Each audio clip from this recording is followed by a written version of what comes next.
안녕하세요. 나무아카데미입니다. 저희 사이트는 국어 내신 대비 학습 자료를 제공하는 사이트입니다. 오늘 강의에서는 5월에 시행된 고3 학평 축산별곡과 명성에 대하여 지문을 분석해 보도록 하겠습니다. 자, 일단 이 축산별곡은요, 여러분, 기행가사로 보면 되겠어요. 그래가지고 이제 여정이 나오거든요. 그래서 그 부분들을 좀 확인을 해두시면서 읽어보시면 되겠습니다.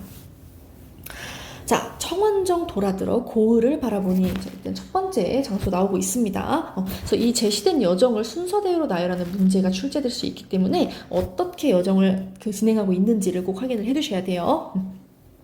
자, 소나무 굳은 절개 지금도 빛이 난다. 중요도가 추웠구나. 연료도 많고 많다. 라고 하면서 이 내용들이 나오고 있는데요. 자, 보시면 늙은이가 성은 입어. 그러니까 본인을 지금 늙은이라고 지칭을 하고 있어요. 그래서 이 자신이 늦은 나이에 관직을 얻어서 이 땅에 수령이 되었다고 합니다. 자, 그래서 이걸 백성들에게 좀 어떻게 할까? 유풍을 가르칠까? 교화를 이끌까? 자, 그래서 백성들을 어떻게 가르칠까 이렇게 고민을 하고 있죠. 그래서 자신의 직무를 생각하는 모습. 자, 그런데 이 공자맹자원이라도 전성을 길러준다. 백성들이 감화하니 교화할 필요 없네.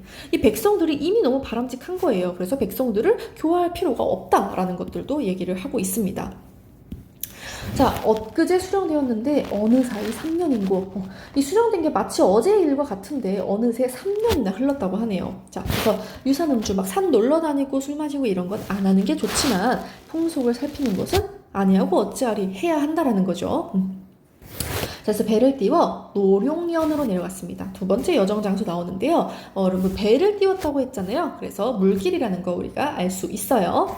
강가의 솔바람은 검은 고 소리에 화답하고 지금 강가의 솔바람과 인간이 치는 검은 고 소리가 이제 화답을 한다라는 부분을 통해서 이 자연과 인간이 조화를 이루는 그런 모습도 확인할 수 있습니다. 자, 그래서 이렇게 계속해서 그 주변의 경관에 대해서 묘사를 하고 있어요. 그래서 주변의 경관을 감상하는 모습 나오고요. 그런 것들을 이거동과 견주면 어느 것이 낫단 말인고 라는 서리법 사용하는 부분도 확인할 수 있겠네요. 자, 이번엔 다음 여정 장소 백석정 나옵니다. 이 백석정에 오르니 사람은 어디 가고 빈터만 남았는가? 정풍이 완연하여 노송에 머물렀나? 자, 그래서 외로운 배로 거슬러 올라 다음 여정 장소 영귀정에 내려앉아 다시 한번 배를 탔네요. 자, 그래서 그 물길입니다. 송림을 바라보니 퇴계선생 사당이로다. 자, 이 퇴계선생, 자, 지금 보시면은 뭐라고 나와 있냐면요. 후학이 옛일보와 퇴계선생 본받아라. 후학들이 지금 이 퇴계선생을 본받기를 바라고 있는 모습도 우리가 확인할 수 있습니다. 자, 그래서 8월 보름밤의 수조가 읊으니 천년을 짧은 시간으로 여기니 마음은 한 가지라. 모진 바람 땅을 쓸고 자욱하게 눈 내릴 때 깊은 밤 명근갑게 촛불을 밝게 켜고 고아주 가득 부어 고운 노래 들으니 지방 수령의 영화로움 이것 외에 또 있을까? 자, 지금 이렇게 흥취를 돋우고 있는 모습들 나오고 있죠. 그래서 그런 모습들을 얘기하면서 지방 수령의 영화로움이면 이거면 충분하다라고 하는 서리법 나타나고 있습니다. 자, 그러면서 무슨 얘기 나오냐? 삼위인곡 한곡조에 뜨거운 마음 절실하다라고 하는 것이 나와요. 임금을 그리워하는 노래거든요. 그래가지고 갑자기 이 임금을 예찬하는 임금에 대한 충성심을 또 드러내고 있는 모습이 나타나고 있습니다. 나라에 몸을 바쳐 백성을 다스리니 높은 벼슬에 못 올랐으나 선정에 힘을 쓴다. 백성들을 잘 이끄는 걸 얘기하는 거예요. 나란 일도 분주하고 병도 점점 깊어지나 임금님께 매인 마음 잠들기 전 잊을 소냐. 임금에 대한 충성심을 다시 한번 강조하고 있습니다. 자, 그래가지고요. 여기 보시면 풍류적 태도와 지방관으로서의 사회적 책무 그리고 임금에 대한 충성심이 함께 나타나는 내용 우리가 확인할 수 있습니다. 자, 그리고 느끼셨는지 모르겠는데 여러분 보세요. 청원정 돌아들어 고을을 바라보니 자, 3434 소나무 굳은 절개 지금도 빛이 난다. 3434 확인할 수 있죠? 3사조의 음수율을 우리가 확인해 볼 수 있습니다. 그래서 이것도 꼭 확인을 해 두시고요. 자, 섬세하고 감각적인 시선과 수사가 나타나 있다 하는 내용들 기억하시면 되고 주제 보겠습니다. 용궁지방의 산천 풍물과 이를 대하는 작가의 심애와 자신의 공적인 임무에 충실하고자 하는 의지 이거 계속 나왔잖아요. 요거를 확인해 주시면 되겠어요. 자, 그럼 다음 작품 분석해 보도록 하겠습니다. 자, 다음으로 명성에 대하여 분석해 보도록 하겠습니다. 이 작품은 이제 고전산문 한문 수필인데요. 내용 한번 같이 읽어보도록 할게요. 자, 지금 옥중에 아무라는 사람이 있는데요. 이제 평소에 내가 존경하는 사람이에요. 근데 지금 감옥에 갇혀 있잖아요. 이 옥중에 아무가 이제 말을 전해왔습니다. 나에게 뭐라고 전해왔느냐? 내가 지금 감옥에 오래 갇혀 있는데 이 사정을 좀 수령에게 알려 선처를 구하고 싶다. 좀 지병이 있어서 힘들다는 거죠. 그래서 좀 나를 위해 글을 써달라라고 했습니다. 자, 그래가지고 나가 글을 썼어요. 써가지고 지친이라는 사람에게 보여주었습니다. 그런데 이 지친이라는 자가 이 글을 읽자마자 뭐라고 하느냐? 아, 문장이 영 좋지 못해 못 쓰겠다. 틀림없이 노용을 하게 될 것이다. 라고 말하고 있는 거예요. 그러면서 갑이라는 사람에게 청해보자 라고 말하고 있습니다. 이 갑이라는 사람은 좀 이제 인지도가 있고 문장을 잘 쓰기로 좀 유명하고 그런 사람이거든요.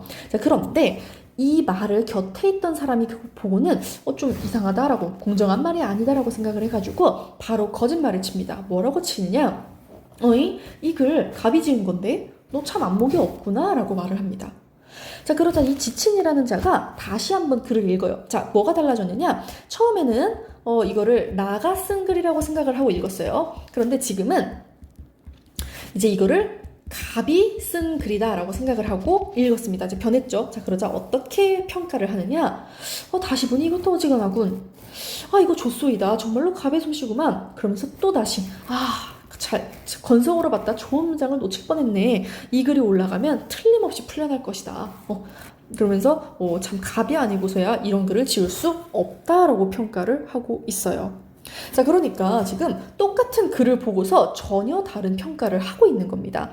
내가 썼다고 생각했을 때는 정말 못 쓸 글이다 라고 해놓고선 좀 갑이 썼다고 말을 하자 같은 글에 대해 막 극찬을 하고 있는 거예요. 자, 그래서 이제 이곳을 나와서 이 나가 곁에 있는 사람에게 이렇게 말합니다. 자, 이 글은 한 편의 문장일 뿐인데 제 글이라고 생각하고 보면 좋지 않고 갑의 글이라 생각하고 보면 볼수록 좋아지니 우누리 창소를 깎아내리고 심약에게 아첨한 방법이 바로 이러하였습니다. 자, 지금 고사를 인용하고 있어요. 요런 거 이제 그 방식 물어보는 문제 나올 수 있습니다. 자, 글이 금세 탈바꿈한 것도 아니고 눈이 잠깐 사이에 바뀐 것도 아니고 오직 보는 자세 때문에 그렇다라고 하는 내용 얘기하고 있습니다. 그래서 글 자체의 좋고 나쁨이 아니라 글쓴이의 명성이 있고 없음에 따른다. 글을 평가하는 것은 이거에 따른다는 거예요. 지금 서리법 있는 부분도 확인하시고요. 자, 그런데 세상에 글쓴이의 명성을 기준으로 글을 평가하지 않는 사람이 몇이나 되겠습니까? 라고 하면서 이 서리법이죠. 세상 사람들 다 글쓴이의 명성을 기준으로 글을 평가한다는 거예요. 그래서 이러한 사회적 위치에 따라서 글을 평가하는 이 세태에 대해서 좀 자신의 인식을 드러내고 있습니다. 그래서 이 갑이라는 자는 일찍부터 좀 과거에 급제해서 이름을 드날려 명성이 높다. 하지만 나는 그렇지 않다라는 이 그 갑과 자신에 대한 비교가 나타나고 있네요.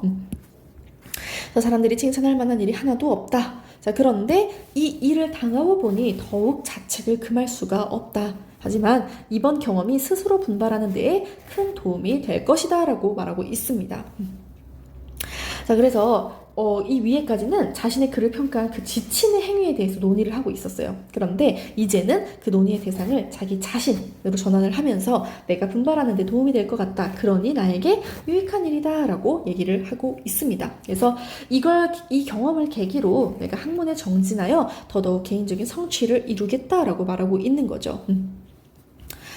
자, 그래서 좀 옛날 퇴계 선생 이야기 나오네요. 이 퇴계 선생도 옛날에 시골집에서 이서방 하고 부르는 소리를 듣고 자기인 줄 알고 나갔더니 자기가 아니고 총부를 부르는 소리였어요. 그래서 그 말을 듣고 수모를 당한 것을 생각해요. 더 노력해서 과거에 급제했다라는 이야기가 나옵니다. 그래서 이 일처럼 이 퇴계 일화를 소개하면서 이 예시처럼 내가 자초한 것도 퇴계 선생의 경우와 비슷하다라고 하면서 이제 자기가 더 노력을 하겠다라고 하는 이야기를 하고 있습니다.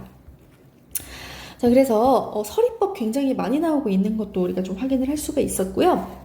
글쓴이가 자신이 직접 경험한 사실에서 소재를 찾았다는 거, 그리고 이제 논의의 대상을 타인의 행위에서 자기 자신에게로 전환하고 있다는 거, 그리고 명성이나 평판이라는 사회적 위치에 따라 글을 평가하는 이 세태에 대한 글쓴이의 생각 나타나고 있는 거 우리가 확인할 수 있었습니다. 자, 그러면 문제 한번 같이 풀어보도록 하겠습니다. 자, 그럼 7번 문제 같이 풀어보도록 할게요. 여러분들 영상 잠시 일시정지하고 문제 풀어봐 주시기 바랍니다. 네, 그럼 문제 한번 해설해 보도록 하겠습니다. 자, 가하나의 공통점, 답은 4번이 되겠습니다. 자신의 감정과 경험을 솔직하게 표현하며 자신이 해야 할 일에 대해 고민하고 있다라고 나와 있죠. 일단 가해 화자의 경우에는요, 여러분, 가해 화자의 경우는 여정에 따른 이제 자신의 감정을 진솔하고 이제 섬세하게 표현하고 있는 부분을 확인을 할 수가 있었고요. 또 이제 지방관으로서의 자신의 책무 그리고 임금에 대한 충성심 우리가 확인을 할 수가 있었습니다. 자, 그런데 이제 나의 경우에도 자기가 직접 경험한 일이었죠. 직접 경험한 일. 그래서 이걸 계기로 해가지고 뭘 이제 생각하고 있었느냐? 자기가 학문에 좀 정진을 해야겠다. 학문에 정진해서 나의 개인적인 성취를 이루어내야겠다라고 하는 것들을 좀 이야기를 하고 있었습니다. 그래서 이 두 작품 모두 자신의 이제 감정과 경험을 솔직하게 표현하면서 앞으로 자신이 무엇을 해야 되는지 그 일에 대해 고민하고 있는 부분이라고 볼 수 있겠습니다. 자, 이렇게 문제 한번 같이 풀어보았고요. 이것 외에 더 많은 문제나 자세한 학습 자료는 저희 나무 아카데미 홈페이지에서 확인하실 수 있습니다. 감사합니다.